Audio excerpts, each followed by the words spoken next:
1948, the flag of the United Nations stood at half-mast. Mahatma Gandhi was dead, assassinated. And for the first time in its history, the United Nations Assembly set aside a day's session to honor a man.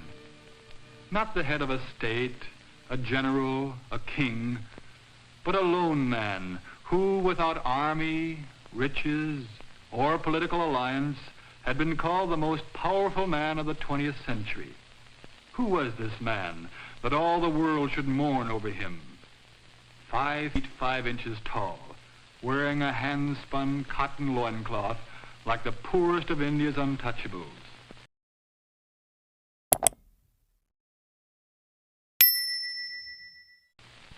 What then was the power of this man? Mohandas Karamchand Gandhi was born in Porbandar in western India on October 2nd, 1869. His Indian forefathers had long ago discovered infinite sources of power unknown to the scientists of the Western countries. This force is to be found not in chemistry or physics, but in the spiritual nature of men. The Indian people call this power the Atma. A man of unusual spiritual force is called a Mahātmā, a great soul. While young Gandhi was a law student in London, England, he began to probe more deeply for an understanding of the nature of life, of truth, of love, of power. He studied not only his law texts, but 2 books which he believed to be the most important literature in existence. One was the Bhagavad Gita, the most ancient sacred book of India, and the other, the Bible. In the Gita, Gandhi learned about love, the force that holds people together and causes them to rise above themselves. There are good and evil in every man, but when a person loves, he strengthens the good in those about him. Truth, combined with love, is the greatest force in all the earth. Gandhi was to call its use nonviolence, satyagraha, a greater power than that of the largest gun or bomb or army. In the Bible, especially in Jesus' Sermon on the Mount, young Gandhi found profound answers to his profound questions. The Gita and the Bible together offered to Gandhi's people the way of freedom and self-realization, and to these beliefs he eventually gave his life. Graduating from law school at the age of 22, he returned to India in 1891. He was sent to South Africa to represent the law firm of Dada Abdullah, and there Gandhi rose to great success and personal wealth. But the appalling social conditions all about him weighed on his mind with increasing heaviness. Neglecting his law practice, he began to teach and demonstrate the power of nonviolence, which he had discovered in the Gita and the Bible. In 1915, this amazing man, now 46, returned to his India. Multitudes of people gathered to hear his message of hope for freedom and dignity. He told them their weapon was nonviolent resistance against the political forces that had held them in crushing bondage. On August 1st, 1920, Lokmanya Tilak died, the Indian leader of the Congress Party. He had been a man of fiery militant spirit, but he had recognized Gandhi as his political heir, the mild, slight man of the gentle spirit. The Congress Party, which had been organized in 1885, had become the central force in India's fight for freedom. And with Gandhi as its leader, the Congress Party established goals for a new India. The people of the untouchables caste must be given equality and dignity. Indians, both wealthy and poor, must discipline themselves to a new morality: no alcohol, no opium.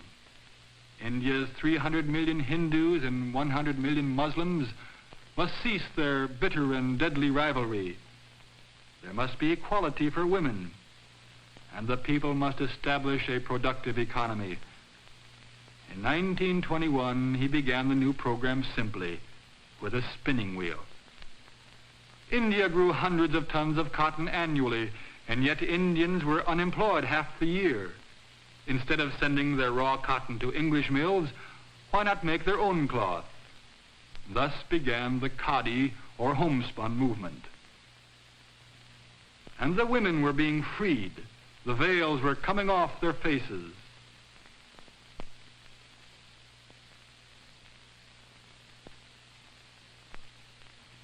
At the Madras Congress, there were clear signs of India's new self-discipline and self-confidence.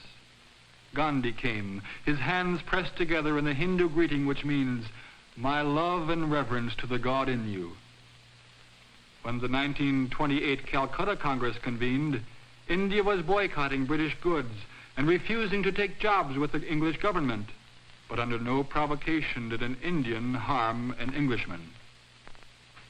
In 1930, Gandhi told the people about a letter of protest he had written to the British Viceroy, Lord Irwin.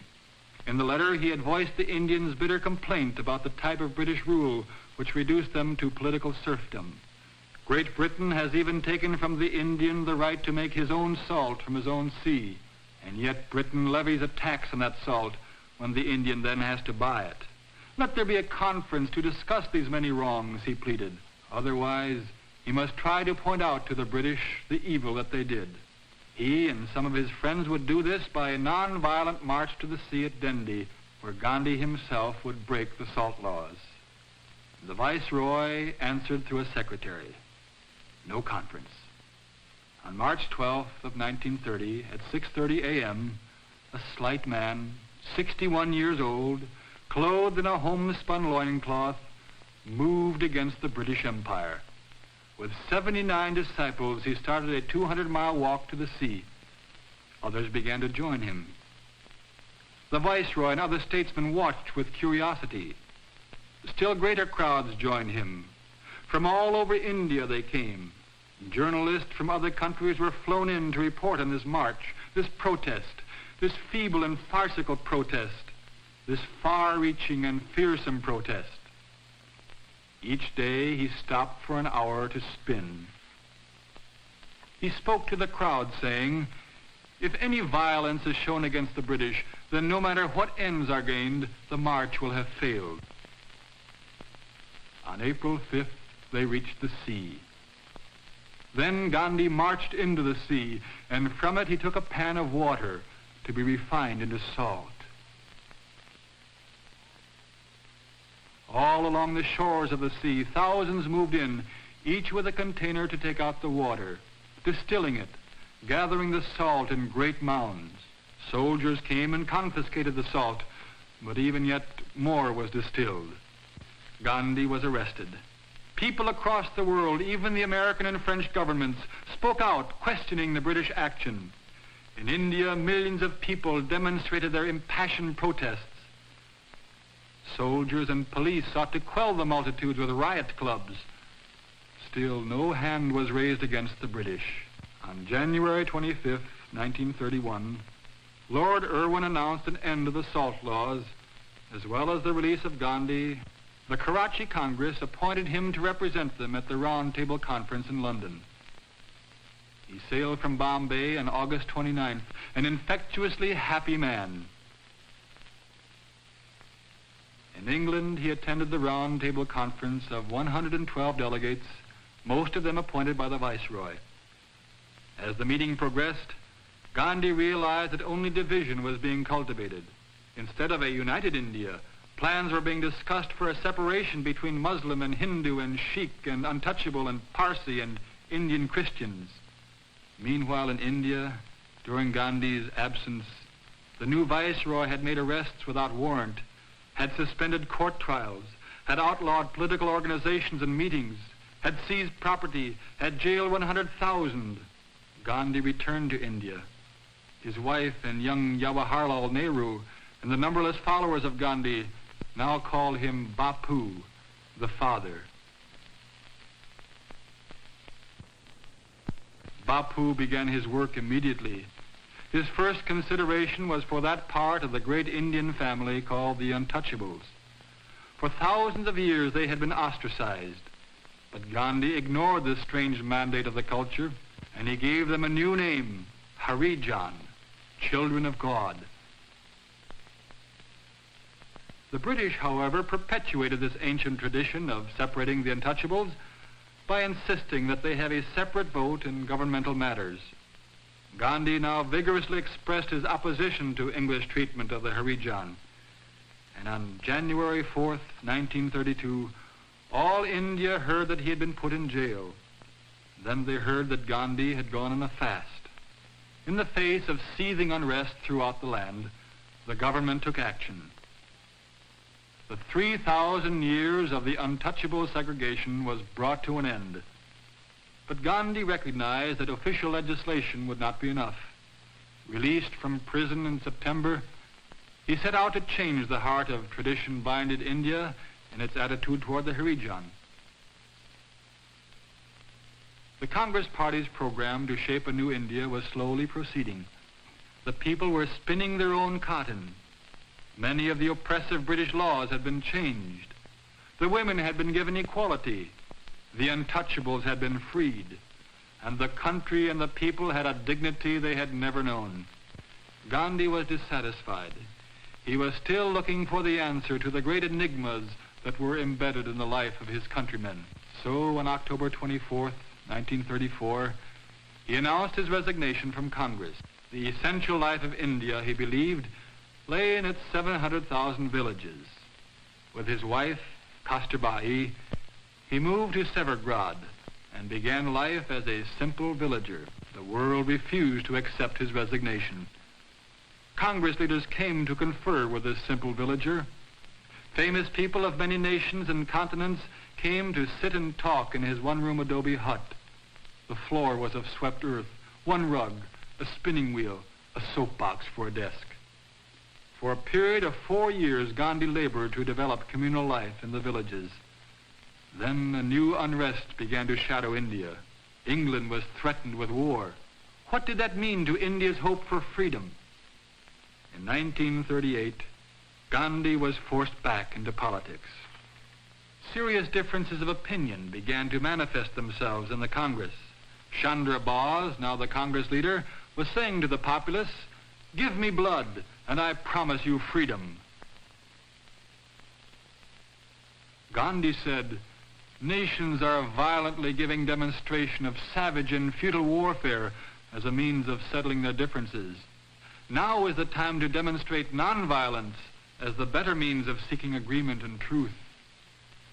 In 1939, when the war exploded over Europe and Asia, there were many who followed Bose.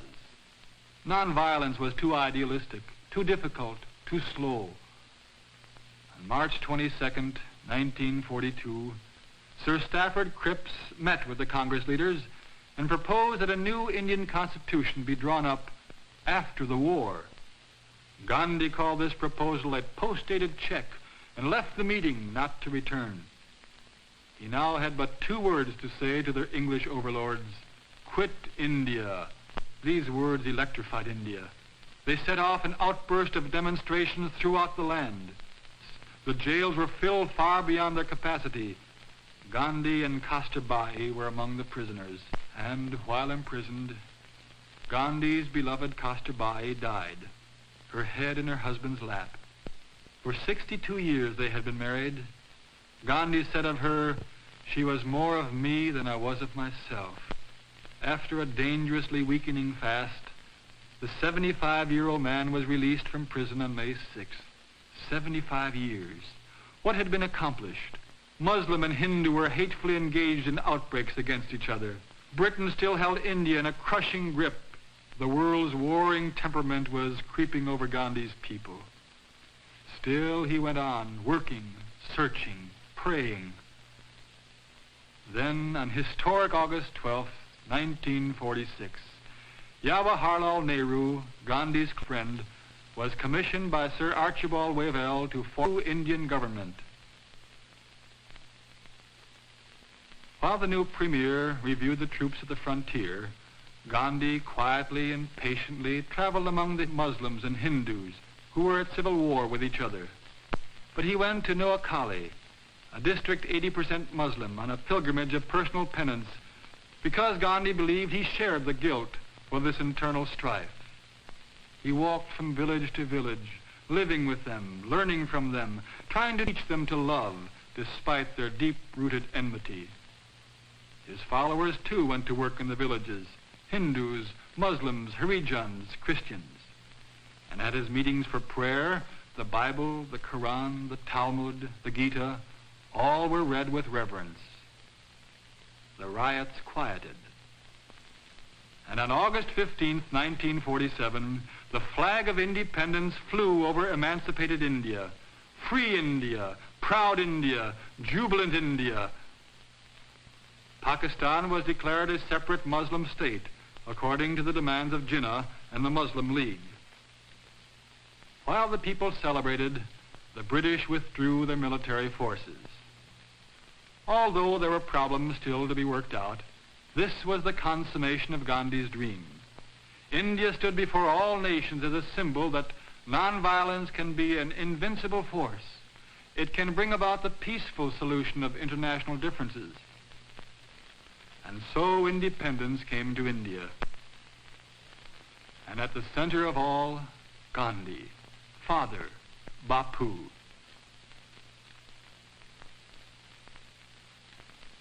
But Bapu was not at the festivities. He had spent the day fasting and praying. There was still much work to do. He was growing old. His days were drawing close. On January 30th, 1948, at 5:30, Gandhi went from Birla House to his prayer meeting. A man who feared Gandhi's teaching and power stepped forward and bowed to him. The man fired a gun. And so Mahatma Gandhi, a great soul, finished with his life. At dawn they dressed him in the loincloth which he had spun, and which throughout the world had become a respected symbol. There were garlands of flowers. The flag of India was draped over him. After the procession, the body was burned. And the ashes were sent to 6 continents and to all parts of India. But the spirit of the man had long preceded the particles of ash. His spirit was alive in the land, releasing truth, drawing people into relationships of understanding and trust, achieving dignified human stature, demonstrating the invincible power of love.